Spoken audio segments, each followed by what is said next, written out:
Here are the 8 business lessons I wish I knew sooner. Even though I'm just 21 years old, I've been running my business for over 6 years, so I think it's fair to say that I know a little bit about how to run business, and the lessons I've learned is of value. Because all of this started at the age of 14 for me, and my business have been through a lot of different phases and a lot of different transitions and a lot of different pursuits and what we want to do with the business and trying to figure that out, different leaderships, situations, client hurdles and stuff like that. So I think this will be really interesting, and I hope it will be of value for your business and your strategic approaches to running your company. Now, the first thing is to embrace failure, because failure in of it itself isn't a bad thing. One thing I like to say is that you either win or you learn. And if you can change your perspective from a failure to a lesson, you will have a much higher chance of actually moving forward and taking the next best step from the point where you have failed. Because what is important isn't what has happened, but what you do after it. Which means that your reaction is much more important than the action that you take. Because if your reaction is that, oh no, I failed, this is so horrible, what can I do, I'm just a failure, you won't be able to take yourself out of that pit, and you won't be able to take the next best step where you push through and grow. However, if your reaction is rather something that, yeah, this didn't go as planned, what made it not go as planned, and really reflect on what went wrong and reflect on the lessons that you learned from it, and take that with you and still continue to move forward, but save those lessons in order to pursue your next ventures.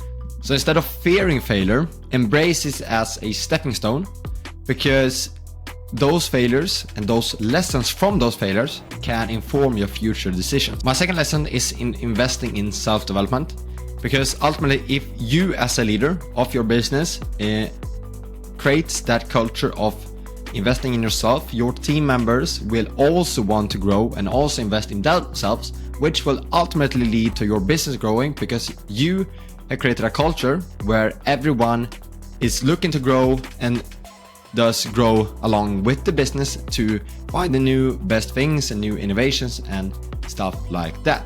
But all of that starts with you investing in yourself first, because as the leader of your business, everything trickle downs from the way that you act. So even though that you are at 100%, the person below you is maybe at 80%, and then it goes down further and further, which means that you need to set the standards very high and to invest in yourself first, so that you can share your lessons with your team members. And practically this means stuff like reading an influential book, watching workshops, talking with other peers and entrepreneurs that are around in your area to learn from them, and taking those lessons and experiences and to inspire your team. Transitioning over to the third lesson is to balance work and life. Now, the hustle culture can be exciting and motivating, but it ultimately leads to burnout in many of the cases.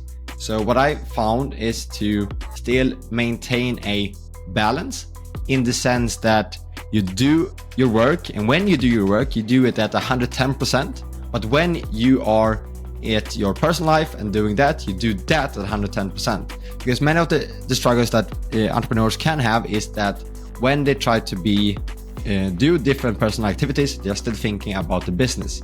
Something that I've learned and something I've been thankful for doing is that when I'm doing the work, I'm doing it at 110%, but when I'm doing personal activities, I am right in that moment. I'm all focused on just that single thing. I don't have any thoughts on the struggles and issues within the business. I just focus on being in this present moment right now. Because a well-rested mind, it creates more creative and more productivity, which means that if you can recharge and fuel your mind outside of work, when you come back, you will have much more energy and also have new perspectives that you can implement into the business. Because some of the best ideas that have come and that I've implemented into my business have come from being in different environments that have gathered new perspective and new lessons.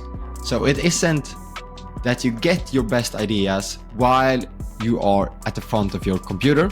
Sometimes you need to go into a different environment, different culture, or do some form of different activity in your personal life, and being present in that moment, that when you come back to your work, you can reflect upon that and have that new perspective come up with your next big idea. Now, fourth is to trust your gut, but at the same time seek advice, because the best way to predict the future is to actually create it yourself. So trust your instinct, but at the same time complement them with insight from experts within your area that have more knowledge than you. So that goes back to watching workshops and investing in educating yourself. Fifth is to stay adaptable, because the business landscape is ever evolving and you need to be quick and iterative in everything you do, because if you are, you can much easier overcome challenges and different hurdles that you ultimately will face running your business. So embracing adaptability allows you to pivot your strategy when necessary, whether it's responding to market shifts or incorporating feedback that you receive from your clients, your team, or any other partners that you work with. So being open to change is a critical strength that can drive long-term success. Now, sixth is to cultivate positive company culture, because you alone cannot build the business that you want to create. Even though that you might feel that you are the expert, you're the best person at performing this different task, you're the best person to do and run this business, you need to realize that it is the people inside of your team and inside of company that is building your business, which is why it's important for you as a leader to build that culture where it's important, where you create an environment that reflects upon the skills and the mentality that you want within your team. Now, those are the benefits to actually growing your business, but what it also means to build a good culture is that your employees are satisfied and retained at your company, because a large cost will be to just have to hire a new employee. He just stays for a few months and then he leaves. Then you need to hire a new employee and just repeat that loop. That is very time consuming and expensive to do. So it's much more worth it to invest in actually building a culture where your team members feel motivated and a purpose to actually growing your business. Now, seventh is to set clear goals and metrics, because if you envision it, you are more likely to actually reach it. If you're going in blindly, there will be much harder for you to actually reach your goals, because you don't know what the end goal looks like. And that also goes back to creating objectives for your team members to know what is the purpose of their job. Why are they doing this specific task? What is it leading to? So creating a set of goals and metrics that you track will ultimately mean that you can adjust, because if something isn't tracked, it means that it isn't managed, and if something isn't managed, it means that it isn't going to be improved. So in the end, setting clear goals provide direction and motivation, enhancing the clarity for what direction and what path you're on within your business. Because if you have a goal that you want to be here, but you then reflect upon the goals and metrics that you have in your business, you might realize that you're on a completely different path, which means that you need to reevaluate the directions and the work that you're doing within your business in order to ensure that you go on to the right path. Now, lastly, the eighth lesson that I wish I learned sooner is to foster innovation and creativity. Because if you are at the forefront, you can both create a much better customer experience for your clients, but you can also create a reputation where you are at the forefront.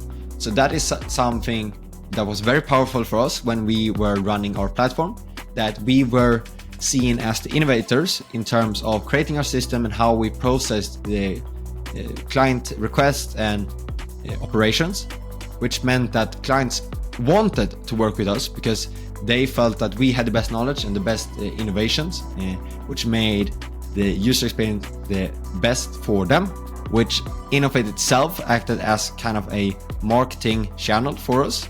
But another great benefit of this is to create an environment where your team members feel the encouragement to share their ideas, because you don't have all the answers, and where you can create back to the culture point, where you can create a culture where they feel included and feel encouraged to share their ideas, you will realize that you will receive a lot more good perspectives and a lot of good ideas that you can implement. Some of our best innovations that we implemented in our platform actually came from our team members.